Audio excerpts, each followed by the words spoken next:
দর্শক স্বাগত জানাচ্ছি বাংলাদেশের খবর হেডলাইন হাইলাইটসে। আপনাদের সাথে আছে আমি তানাজা আফরিন। জানাবো দেশের শীর্ষ পত্রিকার গুরুত্বপূর্ণ শিরোনামগুলো।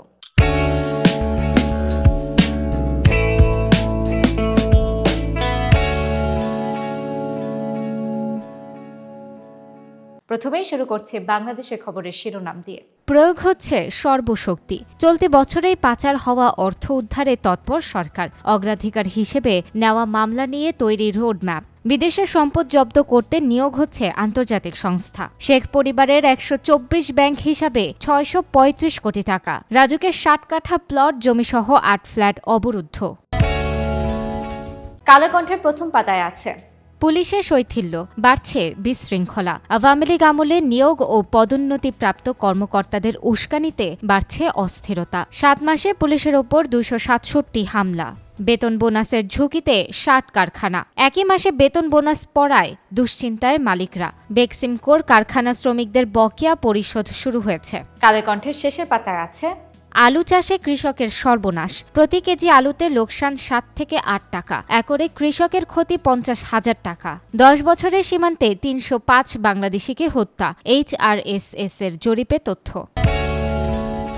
প্রথম আলোর আজকের শিরোনাম।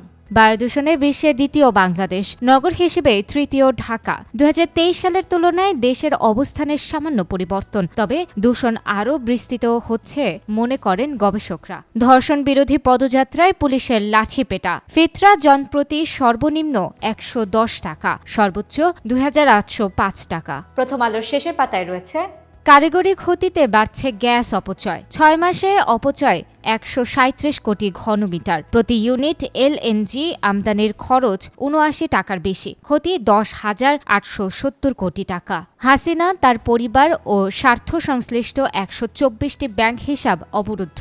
স্থাবর সম্পদ ক্রয়ের আদেশ। বাংলাদেশ প্রতিদিনের প্রথম পাতার শিরোনাম। দলগুলোর সামনে 120 পয়েন্ট, ঐকমত্য চায় সরকার। রাখা হয়েছে 3 বিকল্প, একমত, আংশিক একমত, একমত নই। জিয়াউর রহমানের স্বাধীনতা পুরস্কার পুনর্বহাল। এছাড়া বাংলাদেশ প্রতিদিন শেষের পাতায় দিয়েছে অনুমতি ছাড়াই চলে বাস। কুমিল্লা, নোয়াখালী, চট্টগ্রাম, চাঁদপুর, বরিশাল সহ উত্তরবঙ্গে চলাচল। যানজটের দায়ী অবৈধ কাউন্টার। বন্ধে পুলিশকে চিঠি দিয়েছে BRTA।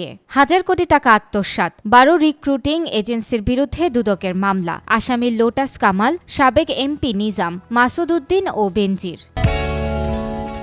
সমকাল শিরোনাম করেছে হাসিনাকে দিয়েই শুরু গণহত্যার বিচার। সুপিরিয়র কমান্ড হিসেবে থাকছেন শেখ হাসিনা। প্রতিবেদন তৈরির কাজ এখনও বাকি 1/3। মেডিকেলে শিক্ষক সংকট, বঞ্চিত উপযুক্তরা। 57% শিক্ষক দিয়ে চলছে মেডিকেল শিক্ষা। সমকালের শেষের পাতায় আছে রাষ্ট্রায়ত্ত প্রতিষ্ঠান ব্যবস্থাপনায় আসছে নতুন আইন। বন্ধ একীভূতকরণ বা বেসরকারীকরণ।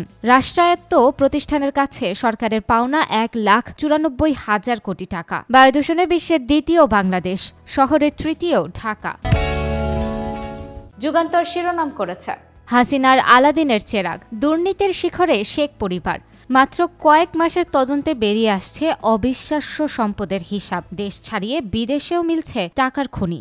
ধর্ষণ বিরোধী পদযাত্রায় পুলিশের লাঠিপেটা। এছাড়া যুগান্তরের শেষের পাতায় আছে BTRCতে ফ্যাসিস্টদের দোসররা বহাল তবিয়তে। এ যেন মিনি আওয়ামী কার্যালয়। জনবলের 1/3 নিয়োগ অবৈধ। PTSD audit. 83,000 শিক্ষক কর্মচারীর দুর্বিষহ জীবনযাপন। বছর যায়, মেলে না অবসর ভাতা। বাংলাদেশ নিউজ শিরোনাম করেছে rights organisations demand transparent digital laws. EC considers proxy voting for expatriates in 13th national pools. Bangladesh নিউজের শেষের পাতায় রয়েছে A hilarious proposal to amend constitution through ordinance. Government bars private lessons in primary schools following Thakurgaon rape allegations. আজকের মতো এখানেই শেষ করছি। এতক্ষণ সাথে থাকার জন্য ধন্যবাদ সবাইকে।